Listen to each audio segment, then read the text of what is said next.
Le ministre de la Sécurité publique. Nous poursuivons. Cette fois-ci, je reconnais Monsieur le député de Taschereau.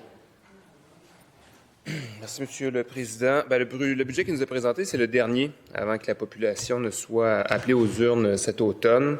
C'est l'ultime occasion pour le gouvernement, c'était l'ultime occasion pour le gouvernement de redresser la barre, de répondre à des attentes qui sont légitimes, qui sont récurrentes, de prouver qu'il comprend les crises sociales et écologiques qui frappent le Québec.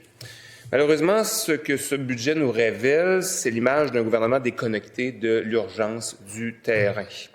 Regardons d'abord du côté des régions puis de notre garde-manger, Madame la Présidente. L'Union des producteurs agricoles le souligne avec justesse.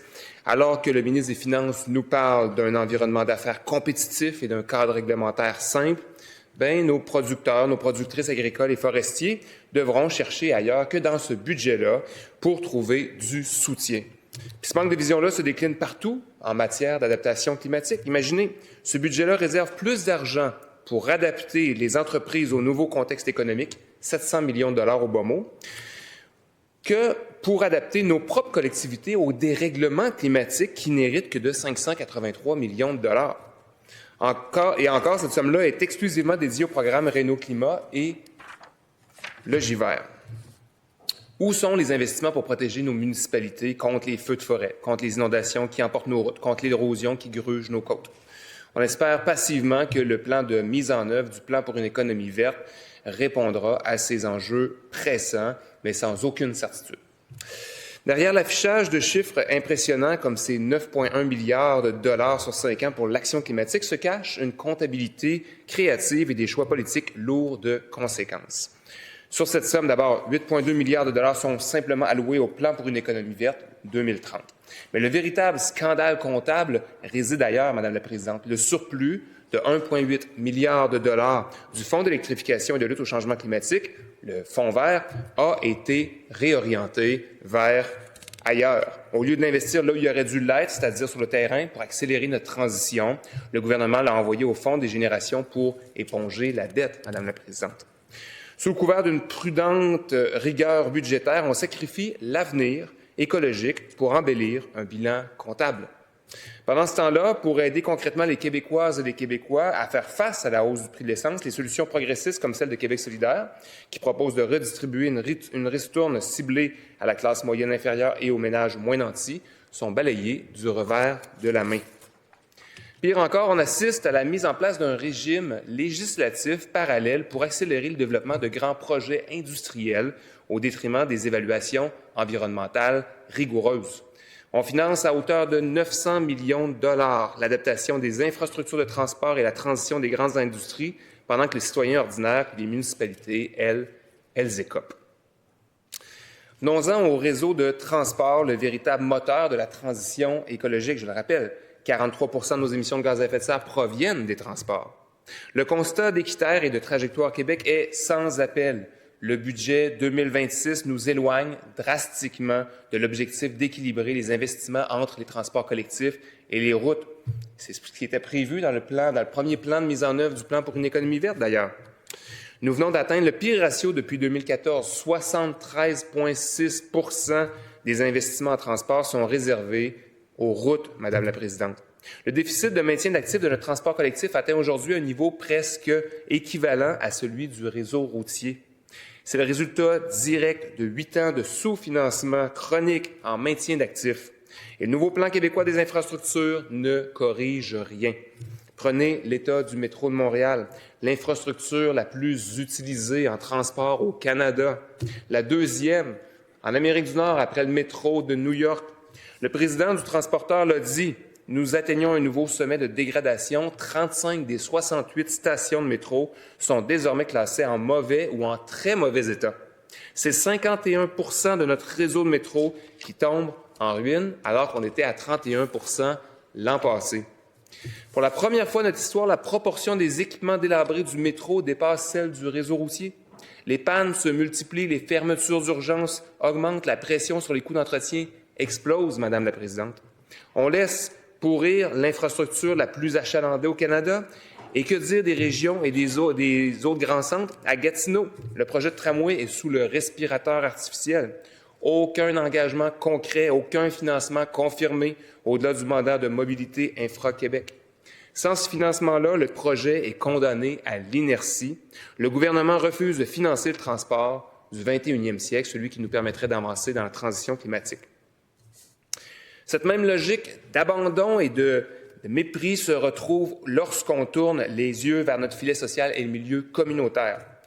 Alors que le gouvernement s'octroie des enveloppes confortables et des fonds discrétionnaires pour ses propres priorités politiques, qui traitent les organismes communautaires comme des variables d'ajustement.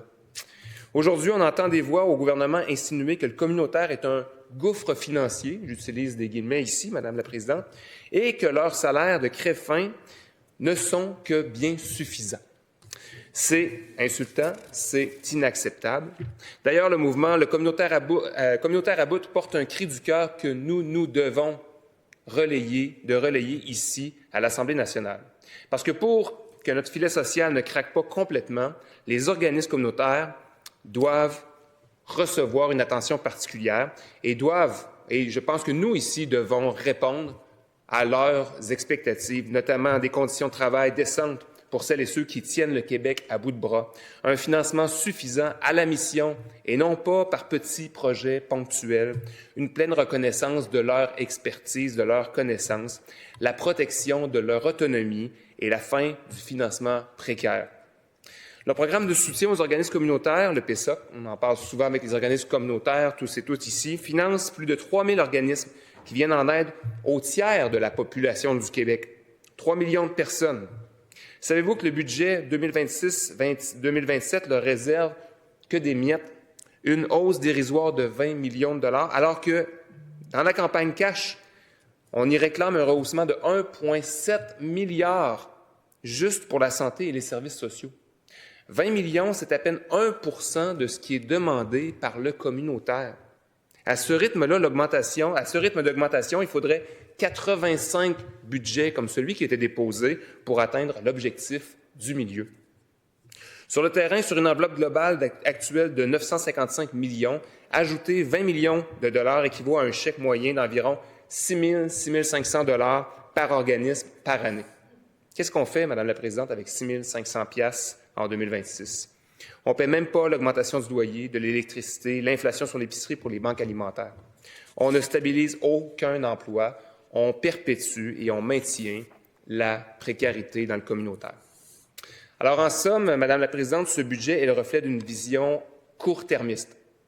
Il sacrifie le transport collectif au profit du tout-routier, il détourne l'argent de la lutte climatique vers la dette et il offre des miettes à ceux et celles qui réparent les pots cassés à travers notre tissu social.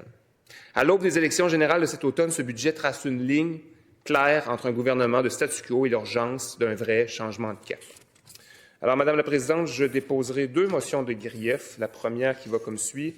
Que l'Assemblée nationale blâme sévèrement le gouvernement pour le sous-financement chronique du milieu communautaire qui met à risque ces travailleuses et ces travailleurs qui tiennent à bout de bras une large part du filet social des Québécoises et des Québécois. Et la seconde ira comme suit. Que l'Assemblée nationale blâme sévèrement le gouvernement pour son manque d'ambition et de cohérence en matière de lutte au changement climatique, ainsi que son soutien implicite à des projets incompatibles avec la protection de l'environnement et de la biodiversité dans le budget déposé par le ministre des Finances. Merci, Madame la Présidente. Merci, Monsieur le député. Je vous avise que vous ne pouvez que déposer un seul grief, une seule motion, laquelle vous désirez que l'on retienne, et naturellement sur recevabilité. Celle sur le communautaire, Madame la Présidente. La première ou la deuxième? Alors, au bureau du leader de prendre contact avec vous, si vous voulez. Moi, je suis les règles ici. D'accord, parfait. Motion de grief. Alors, vous pourriez faire une motion de grief qui incorpore les 2 dossiers. Voulez-vous reformuler votre... Oui, je vais reformuler puisque j'ai le temps de le faire. Allez-y. Merci de m'offrir cette opportunité-là. Alors, cette motion se lira comme suit. Que l'Assemblée nationale blâme sévèrement le gouvernement pour son manque d'ambition et de cohérence en matière de lutte au changement climatique, ainsi que son soutien implicite à des projets incompatibles avec la protection de l'environnement et de la biodiversité dans le budget déposé par le ministre des Finances, et que l'Assemblée nationale blâme sévèrement le gouvernement pour le sous-financement chronique du milieu communautaire qui met à risque ces travailleuses et ces travailleurs qui tiennent à bout de bras une large part du filet social des Québécoises et des Québécois. Merci, Madame la Présidente. Merci, M. le député. La motion est déposée sous réserve de sa recevabilité.